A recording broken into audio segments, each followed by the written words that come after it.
Assalamu alaikum, Sheikh. Bismillah. So my question is, when reciting the Quran, we know that we can stop at a word, but then we know we can stop at the end of the word to take a break. But then I know that we have to go back and start from a word that would make sense, and we can't continue from where we left off because we would be breaking or like splitting the sentence in half. So my question is, in the second ayah of Surah Al-Kahf, for example, after saying وَيُبَشِّرَ الْمُؤْمِنِينَ, I can stop, but then I would have to repeat it again and continue without stopping. But what if I don't stop at the end of mu'minin and I stop at وَيُبَشِّرَ الْمُؤْمِنِينَ? I stop there. I stop at like the half point of the word. I don't stop at the end of the word. But then I go back and recite it again. Would my recitation be valid? Yes, it is valid, inshallah. Iman from Pakistan. Assalamu alaikum, Sheikh. Bismillah. Please, Sheikh, make dua for me. I'm going to give very important exam of my life, future deciding test. Please make dua for me. May Allah Azza wa Jal give you the best of this world and the hereafter. Fatima from the Emirates. Assalamu alaikum. Bismillah. So basically, I take the bus to school and I have a fixed seat in the bus. And usually there's a girl who sits next to me, and sometimes she asks me if I could change places with her. I actually don't mind that, but when we switch places, she is close to her friends, and most likely, most of their conversations include backbiting a lot of people. So can I still allow her to change places with me, or is it assisting in sin or something? If she is 100% doing that to engage in backbiting only, you should not allow her to change places with you.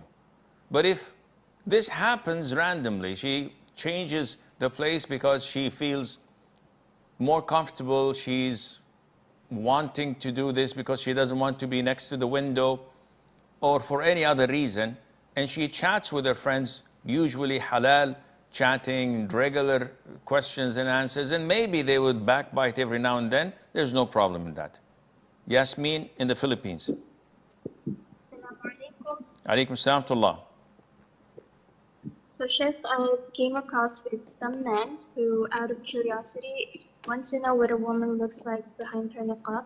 And since they can't see her face, they try to find out by asking someone close to her, like her female friends or classmates, to describe her appearance. So I'm wondering if it's permissible for a man to ask about a woman's looks in this way, and would it be sinful for someone who has seen her face to describe her features to others? Why would they do that? Why would they describe the face of a niqabi woman to a non-mahram? Is there a legitimate reason for that? They just want to know, like, they're just very curious. This is totally prohibited and sinful.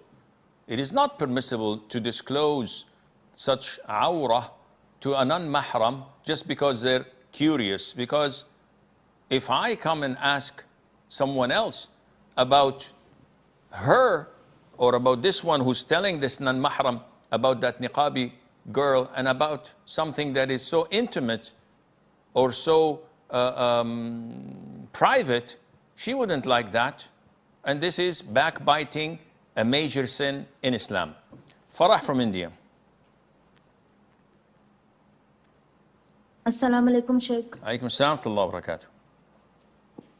If the consequence of correcting someone doing haram is far more serious than the sin itself, and sometimes to the extent that they could say something that can mount to kufr or exiting the fold of a religion due to their...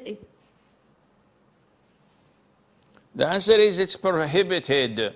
I know that your line is cut, but the answer to your question is very clear. If the consequence of doing something good is far worse than not doing it, in this case, you have to stop. So if I see someone drinking alcohol, this is haram, a major sin.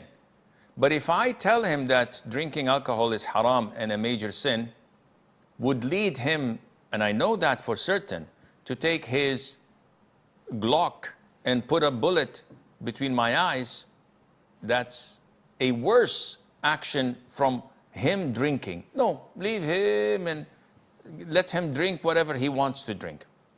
Because the consequence and the evil is far greater. Allah says, Azza wa Jal in the Quran, do not insult the idols that they worship if this would lead them to insult Allah. Insulting their idols is a good thing because it's false. It doesn't protect them. It doesn't have any value.